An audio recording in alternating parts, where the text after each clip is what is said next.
Selamünaleyküm. Erdal abiyle almaya geldik. Erdal abinin evinin önündeyiz. Erdal abi, Ali abi yetişen varsa bilgi versin. Erdal abi bize yetişin demişti.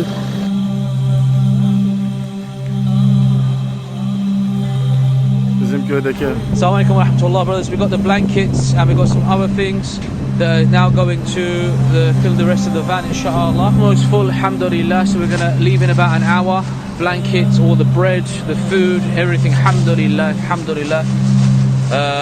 Jazakallah khair for your generous donations, and may Allah subhanahu wa ta'ala reward you and protect us and forgive us for our sins, inshallah. We'll keep you updated on the road, bi'idhnillah ta'ala. Assalamu alaikum.